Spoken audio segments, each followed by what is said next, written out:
Bah!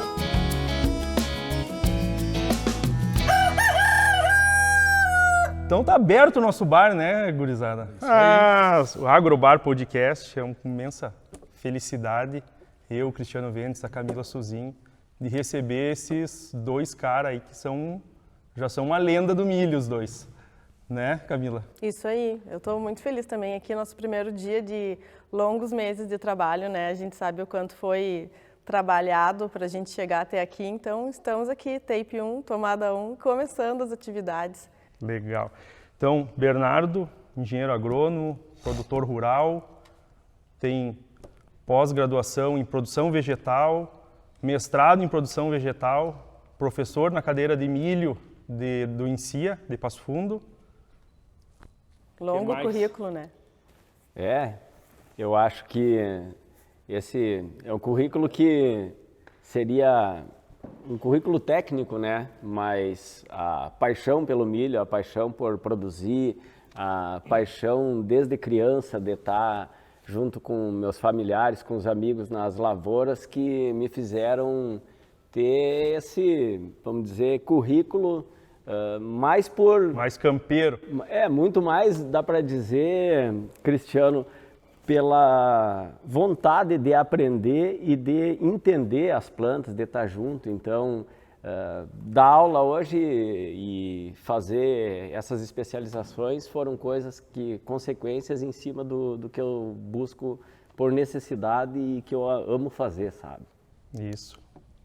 Herzog, Luiz José Fernando Malter Herzog, engenheiro agrônomo, especialização em produção vegetal, MBA em vendas, em marketing e uma vida no milho. Cristiano, Camila, são 32 anos de cultura do milho, né? Isso aí. Então, esse tempo atrás tu estava brincando com o pessoal que é uma vida dentro da outra, né? 56 para 57 anos de idade, 32 de milho, então... O Bernardo já tem mais que 32, pelo tamanho ele tem um pouco menos, mas tudo bem. O perfil. Mas faz parte, falar de milho é uma coisa muito para mim, emocionante, porque é a minha vida. Então a gente construiu isso, se criou dentro disso, vive isso, né? Então realmente é muito legal. E eu queria parabenizar vocês aqui por essa baita iniciativa. Ah, que bom. Baita iniciativa de trazer, né, a agricultura de uma forma diferente para a comunidade. Eu acho que é extremamente importante, principalmente vivendo o que a gente está vivendo. Eu costumo dizer lá em casa, né, lá tem um engenheiro mecânico, tem um psicólogo, tem uma futura biotecnóloga e tem um agrônomo. Eu brinco lá que sem o agrônomo ninguém vive, ou seja, sem comida ninguém vive. Então o agro é essência. Tem que dar a bênção 3 vezes por dia, pelo menos. Né? Eu acho que café, mais, né? almoço e janta. Amém. Então o agro realmente é isso. Uma observação que eu queria trazer é que o Herzog é um dos grandes responsáveis por essa minha paixão que eu tenho por milho aí, que iniciou em 96, 97, e eu conheci o Herzog em 2002. E, nossa, uma satisfação muito grande poder estar falando em milho com um dos mestres incentivadores de milho, no primeiro programa, que é o nosso Agrobar. Amém. Amigo, fala um pouco de ti. Se apresenta também. Cristiano Vendes, engenheiro agrônomo, agricultor da vida inteira, como se diz, né? Me criei na caminhonete do pai, indo para fora, abrindo porteira, pegando gosto pelo campo. E quando lá atrás pai e mãe perguntaram, o que tu vai fazer? Eu falei, olha, eu sei o que eu não vou fazer.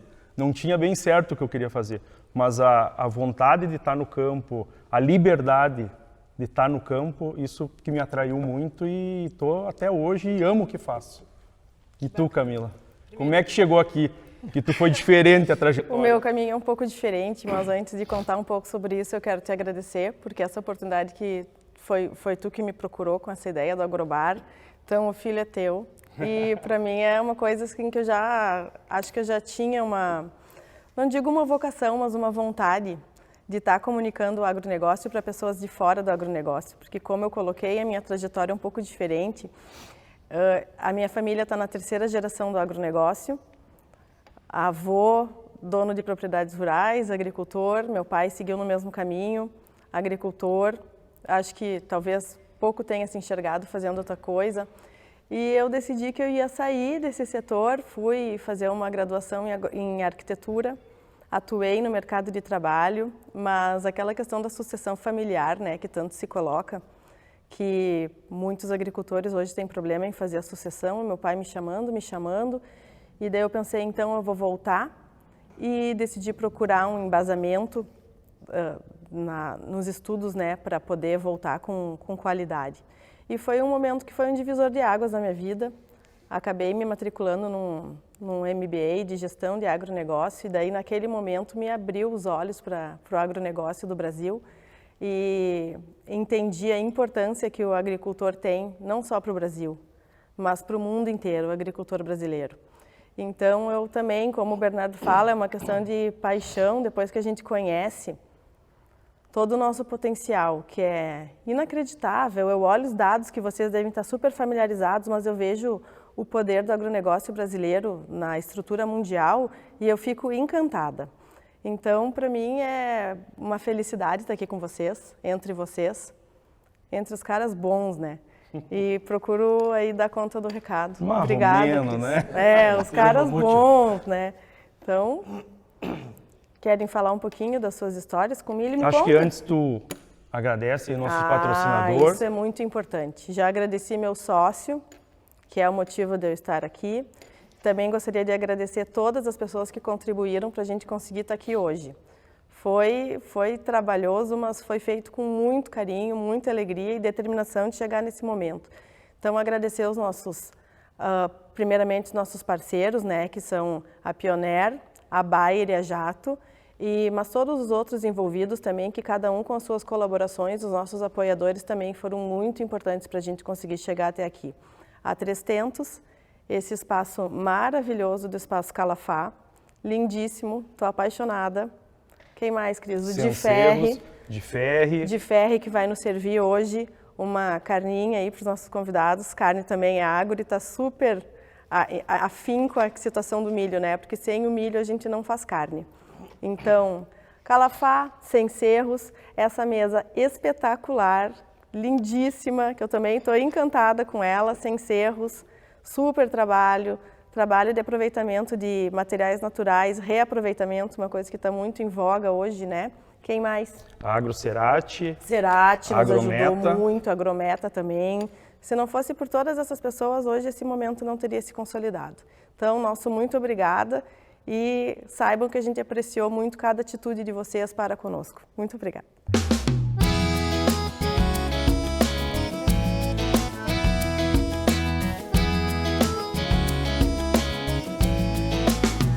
Eu acho que a gente podia começar com uma pergunta aqui, mas antes de começar, vamos molhar o bico, né? Pois eu ia te dizer que eu tô começando a ficar com vamos sede. molhar o bico do galo, né?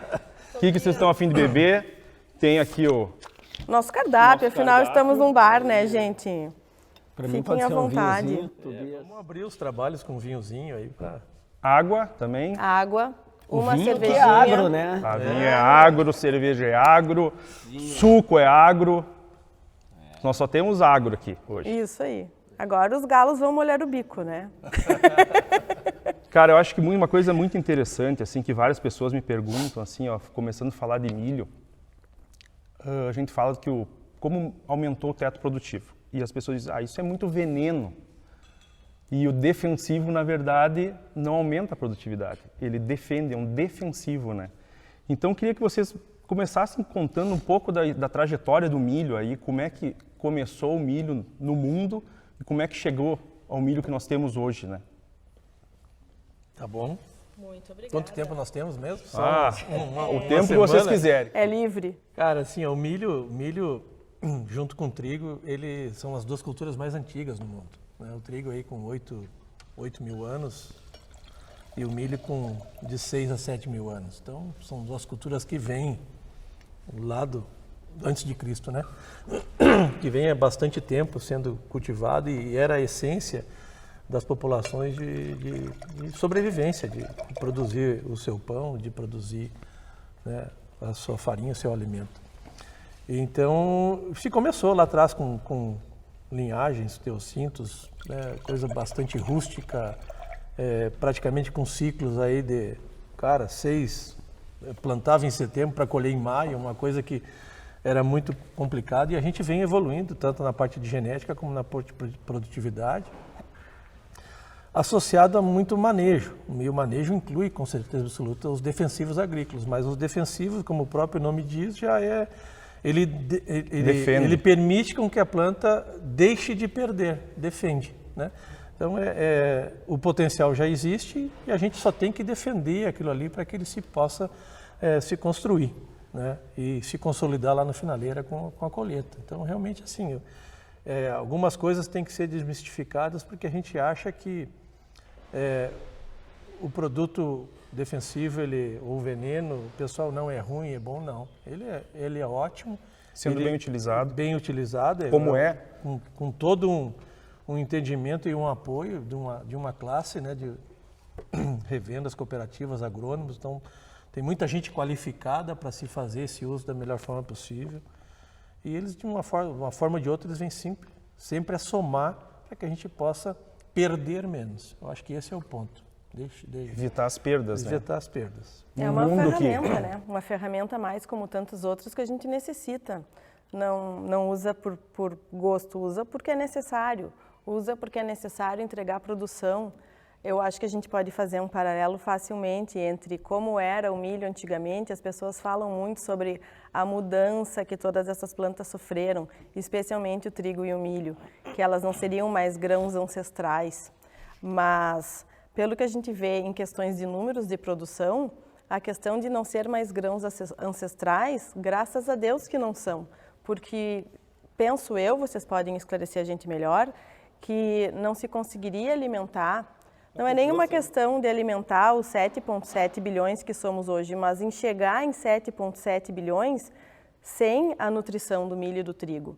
Sim, então, vocês poderiam falar um pouco mais sobre isso para nós? Uma curiosidade que teria dentro dessa evolução para o pessoal que não tem tanta intimidade com a planta de milho, o teucinto que o Herzog falou era uma planta totalmente diferente que a planta de milho. Ele era uma gramínea bastante ramificada, né?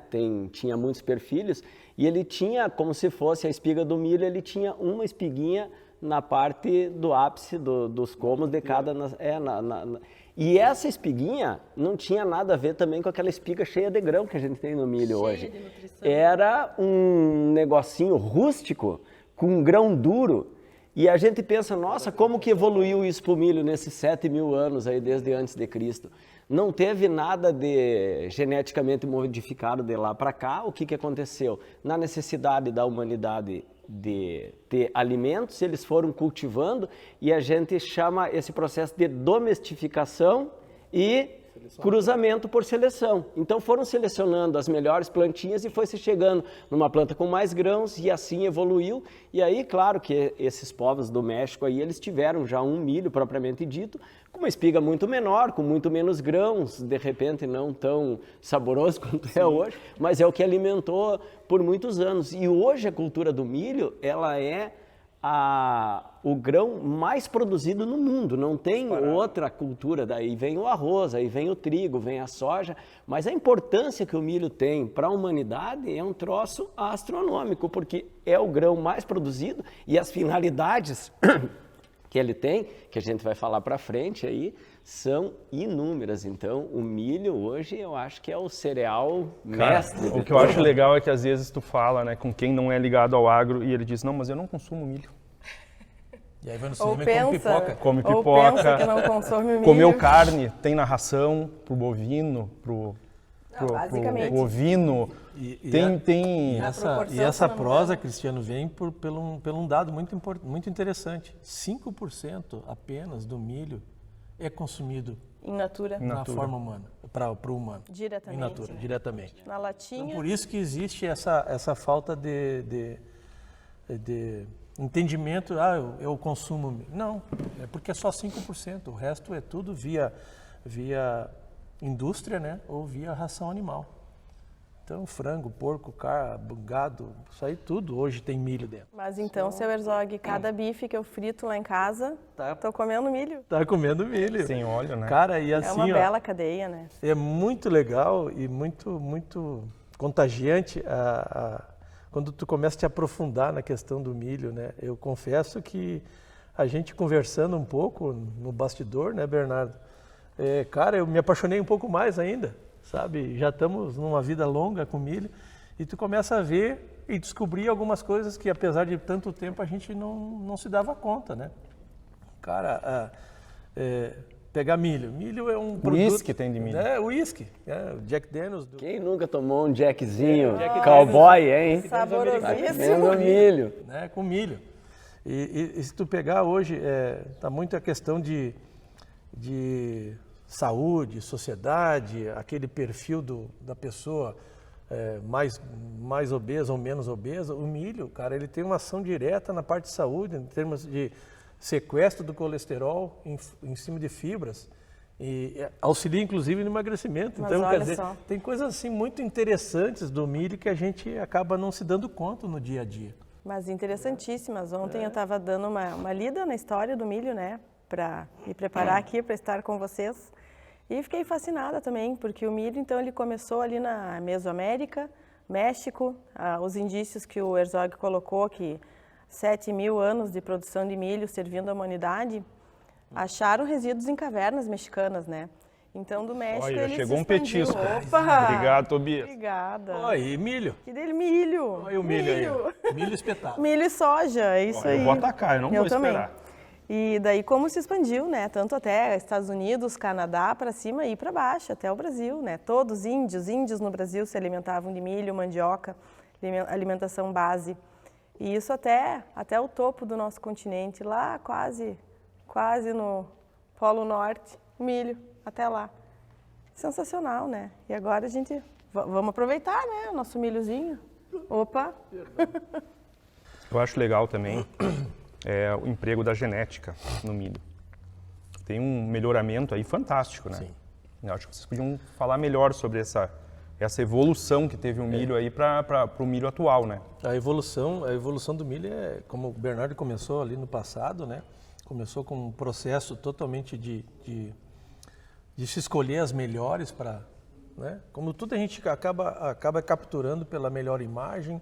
Então, no passado, as pessoas pegavam a melhor espiga, debulhavam, plantavam, e isso aí começou. E na década de 70... Começou há muito tempo fazendo melhoramento. Isso. Um melhoramento que talvez nem soubesse que era melhoramento. se daria o nome hoje de melhoramento. Mas a década de 70 para cá foi uma virada de página, principalmente quando se fala em Brasil, onde se teve se começou a tratar milho como cultura, né, comercial. Então houveram entrada de empresas no Brasil, inclusive uma delas foi a Pioneer, em 72, quando trouxe o primeiro híbrido de ciclo precoce de grão duro para o Brasil. Ou seja, começamos a ter uma nova visão. O grão duro até é importante para a questão de armazenagem, De armazenagem, sem dúvida nenhuma. Que na época não se tinha a estrutura que se tem hoje, que tu armazena e seca qualquer tipo de grão.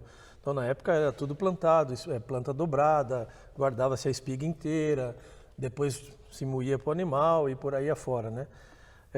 Então, nesse sentido, começou a se ter uma evolução. E aí, partimos aí de 50 sacos por hectare, 100 sacos por hectare, 150, 200, e hoje o céu é o limite. Geneticamente se falando, né? Fazendo e trazendo aquilo que nós começamos a falar ali sobre defensivo, se a gente ajudar a planta de milho a não perder durante o seu ciclo, o céu é o limite em termos de produtividade. O teto é muito alto, né? O teto é muito alto. A capacidade genética de transformação do grão de milho em uma planta e depois na unidade produtiva, que é uma espiga, cara, é fantástico. E isso é muito importante, né? Porque eu estava lendo dados também que até 2050 a população vai crescer e vai crescer demais a nível global. E o que acontece? Alguém vai ter que alimentar essas pessoas. Então, já existem estudos sendo desenvolvidos para ver quanto precisa aumentar a produção e quem serão as pessoas que poderão aumentar essa produção. E o Brasil, se não me engano, leva 40% da necessidade de espaço e crescimento. tecnologia, né? E a gente pode fazer? Se eu Pode fazer? Se eu pudesse trazer alguns números assim, que eu acho bem legal para a gente se situar e poder traçar, né, Bernardo, um planejamento, porque vem do Brasil esse planejamento. Nenhum país no mundo hoje tem a oportunidade de fazer uma agricultura sustentável Como a o Brasil, brasileira. Como a brasileira. A agricultura é muito A sustentável. gente vê muito na mídia falar de desmatamento, coisa e tal. Cara, nós somos o único país no mundo que tem a reserva legal necessária e sobrando. 66% de E sobrando. reserva. Que país que faz isso? 66% Eu vou fazer de reserva. um pequeno parênteses aí. Eu fui agora com um grupo de produtores visitar a Alemanha e eu fui ver a reserva, que seria uma reserva legal deles. Achou sombra para ficar, não? Não, a reserva legal era uma faixa em que se não se plantava, se cultivava algumas sementes para ter, vamos dizer, uma época longa de florescimento para se beneficiar as abelhas. Mas nada... Então, olha como tem uma pressão muito grande com a gente e eles fazem uma coisa que, em termos de ecologia, é mínimo. Tu está pensando só na abelha, praticamente. Então, nós temos as reservas legais com a mata nativa, tudo sendo preservado e eles não têm essa... Se for ver... Olha, de Obrigado. Ferri fazendo um excelente trabalho hoje para os nossos perto convidados. Muito obrigada, amigo. E assim, né, Cristiano? Nós estamos falando de reserva de floresta. Sim, Que tem toda uma nativa. questão de sequestro de carbono e pá, daqui e dali, que é extremamente importante hoje e está muito na moda se falar disso.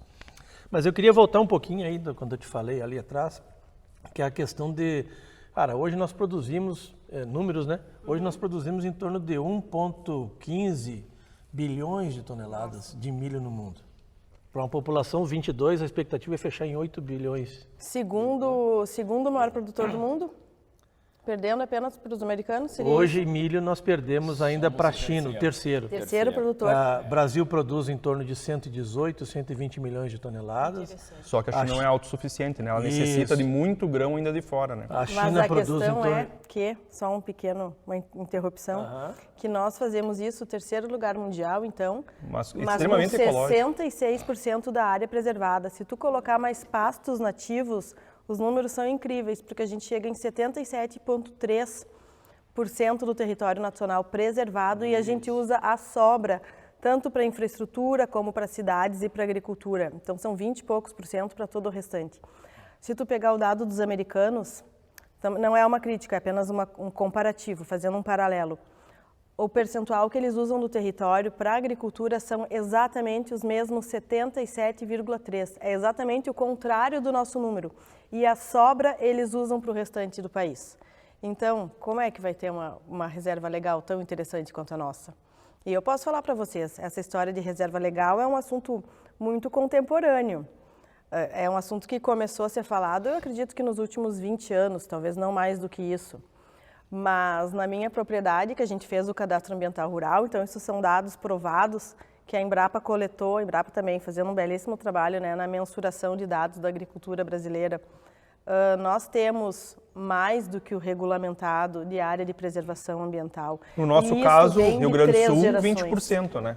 Na Nós teríamos média que dos ter produtores 20%. nacionais, Tem mais que isso, né? 25%. A maioria, não digo todos, mas grande parte dos produtores tem mais de 20% preservado. E isso, essa mata não nasceu de ontem para hoje. Essa mata está lá de muito tempo.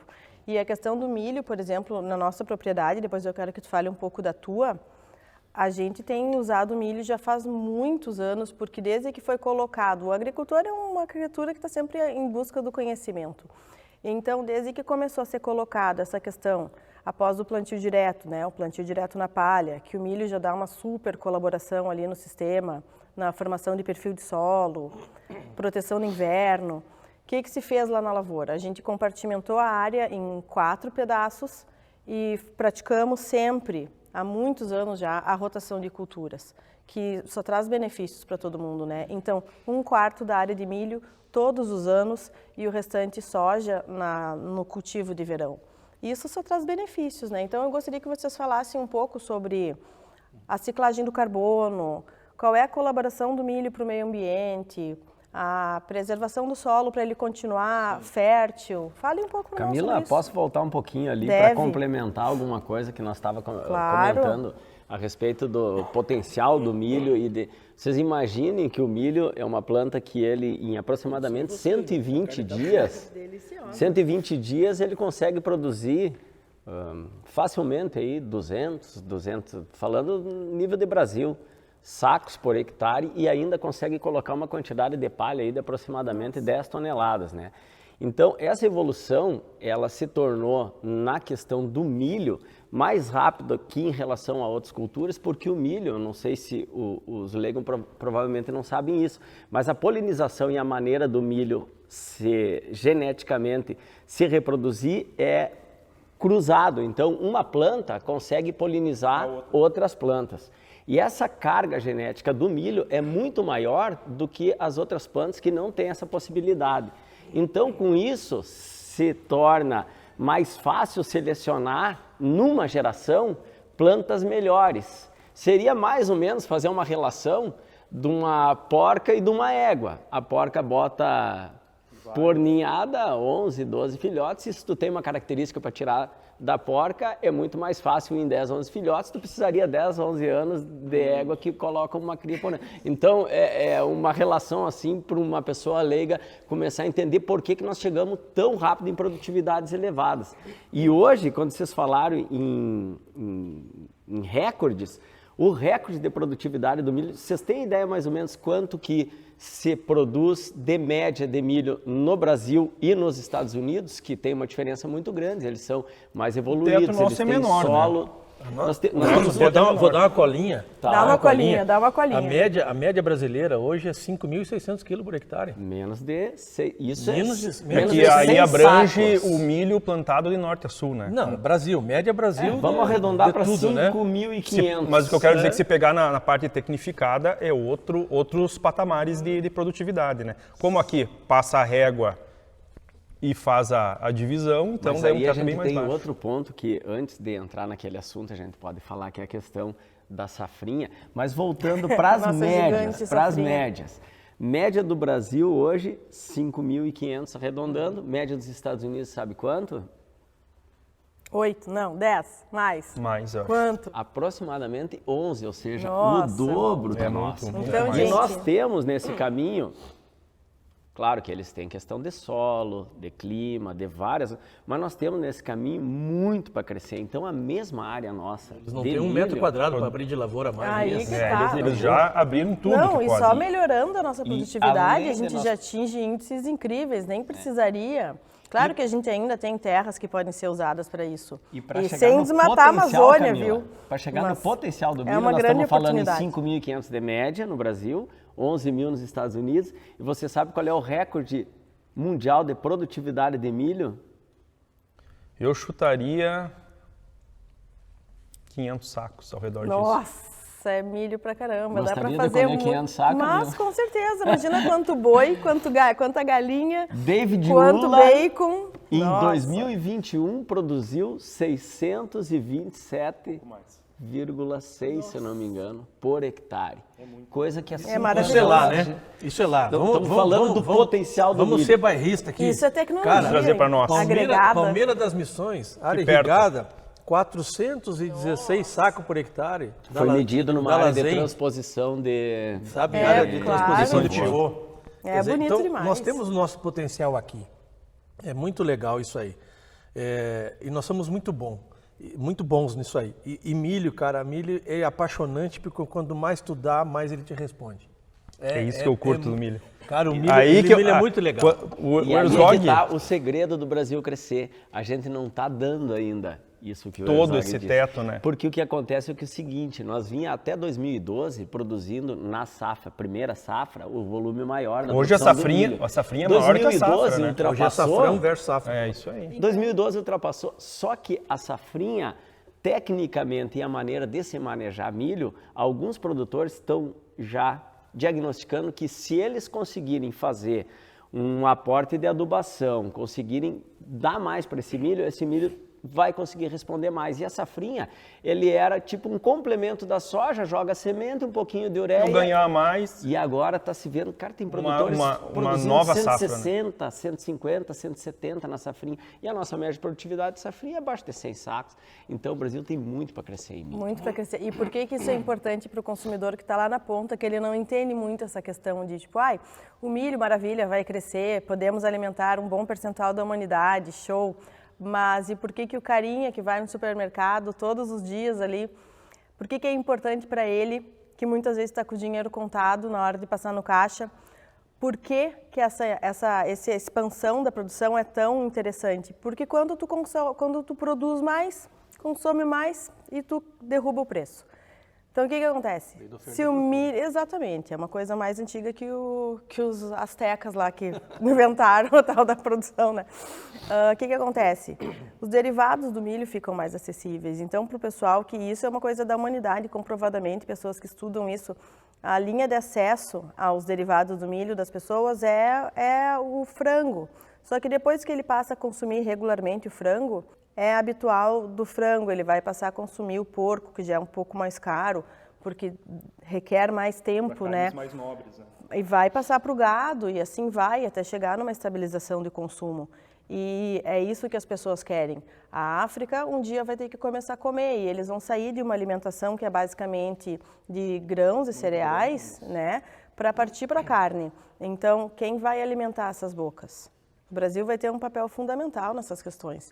Então, o milho não é só bonito, ele é fundamental. A gente não cultiva o milho porque é o que tem. Ele é o necessário para o que a gente quer lá na ponta final, né? Hoje, que é consumir gado, que esse aqui, por sinal, tá uma delícia. Hoje, se a população comer Macia, quilo, né? quilo, cara, 1 quilo de frango por pessoa, por ano a mais, não estamos falando por dia, nem por mês, nem por semana. Se o Cristiano, a Camila comer 1 quilo cada um de frango a mais por ano, não existe milho no mundo para alimentar esses bichos. Então assim, nós temos uma demanda muito forte. Johnny? 22 a expectativa é fechar 8 bilhões de habitantes. A prospecção até 2030, pela tendência que vai o negócio, é 10. Então a população ela não vai regredir. Então ela vai ter uma demanda cada vez maior por alimentação. E quando tu aumenta também uma renda per capita da pessoa, ele acaba comendo com mais qualidade. Com certeza. E aí ele vem para o lado das carnes. E aí que eu falo que o quanto que a eficiência, né, a tecnologia, explorar a cultura ao seu máximo é importante, porque nós não temos uma capacidade muito mundial de aumentar produtividade na parte horizontal. Ou seja, expansão de área, fora Brasil. Fora o que eu ia dizer, o Brasil ainda tem uma área a ser explorada, né? Mas nós temos tanto no Brasil nós temos um potencial horizontal e temos um potencial vertical muito grande, que é produzir mais por unidade de área. Eu acho importante colocar nesse momento, Herzog, que quando a gente fala em desenvolvimento horizontal, a gente em nenhum momento está falando de não deixar reserva legal ou derrubar matas de forma ilegal ou clandestina, até porque os estados do Brasil que mais produzem o milho hoje, e as outras commodities também, né? Eles descem do Mato Grosso em direção ao sul. Então, os maiores produtores ali na linha que não é mais bioma amazônico, já tem uma forte produção. O maior estado produtor de milho do Brasil é o Mato Grosso, mas aí tu vem descendo, Paraná, Goiás, Minas Gerais, Mato Grosso do Sul, não vai se expandindo para o norte. Então, em nenhum momento a gente faz a defesa aí de clandestinidade, de desmatamento. A gente ainda tem áreas muito boas para se melhorar, para renovar pastagens, melhorar, por exemplo, o trabalho que foi feito no Cerrado brasileiro, inclusive vocês devem conhecer, foi fantástico, né? E mesmo no Rio Grande, transformar uma área árida numa área produtiva. Mesmo trazendo para em roda de casa aqui, cara, tem muita coisa acontecendo. Projeto Sulco, plantio de camalhão nas várzeas, levando soja e milho para áreas de alag, plantando segunda safra no sul. Segunda safra. E esse segunda safra é muito legal porque ele tem um duplo entendimento, né? De fazer 2 culturas ou de se produzir 2 vezes na mesma. de se produzir mais, que é o vertical e Que o já horizontal. acontece em climas mais tropicais, né? Aqui a Exato. gente tem esse diferencial porque a gente está aqui no sul, Na um pouco nossa mais região frio. de Passo Fundo, aqui que é um pouco mais frio, pegando Passo Fundo, Vacaria, já é um pouco mais difícil, né? Sim.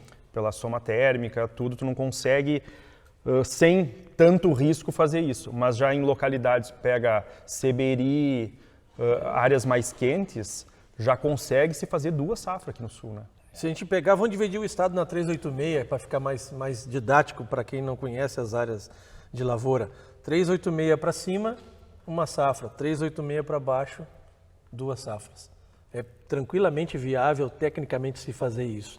Não que aqui não vai acontecer, talvez, né? Vai certeza Eu acho que vai. o Bernardo tu já fez genético. alguma coisa Fizemos trabalhos, sim. de safrinha, né? É que envolve mais técnicas e a questão da genética, ela está se encaminhando para materiais mais rápidos e isso possibilita. Mas a gente está sempre correndo um certo risco, porque a gente tem a geada, então...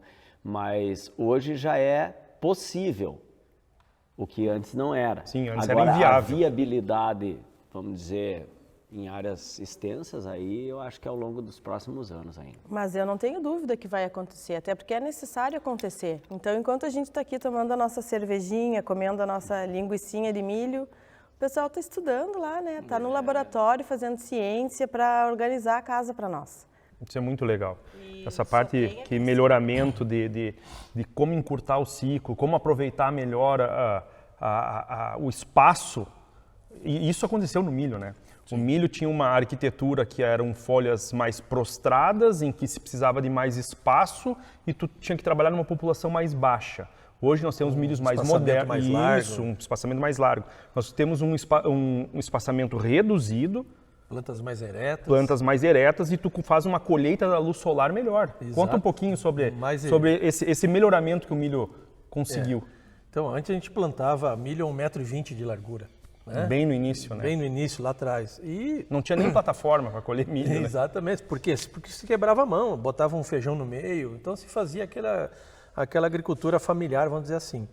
E o momento, as coisas foram evoluindo para lavouras em escalas e atender a demanda de alimentação humana e foram evoluindo em termos de tecnologia, de redução de espaçamento. Nós viemos para 90, viemos para 80, 60 e hoje 45, inclusive até linhas duplas, né, Bernardo? Depois, se tu quiser trabalhar um pouco nesse sentido, de 30, 33 centímetros de espaçamento. Bem apertado. Né? Hoje a gente no sul, o que a gente faz? Milho e soja na mesma toada.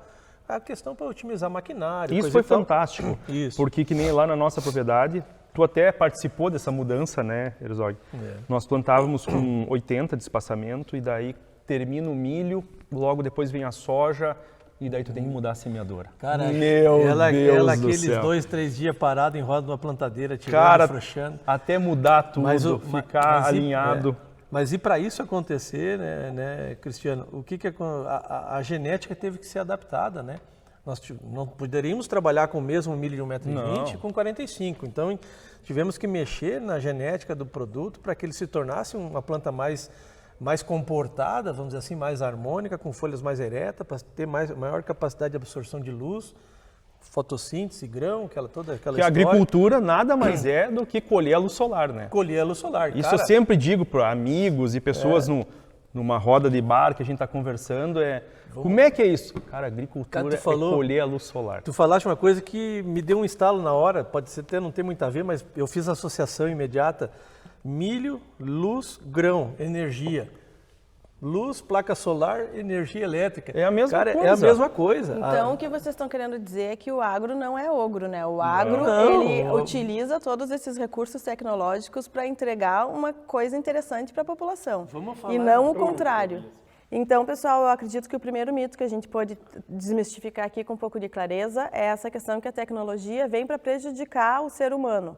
Mas não. A gente viu que a evolução dessa planta do teoscinto até agora, depois dos povos astecas, veio para agregar produção e botar comida na gôndola do supermercado. Então, depois dessa conclusão, vou chamar uma pausinha aí para a gente recarregar os copos, escolher a nossa próxima carne.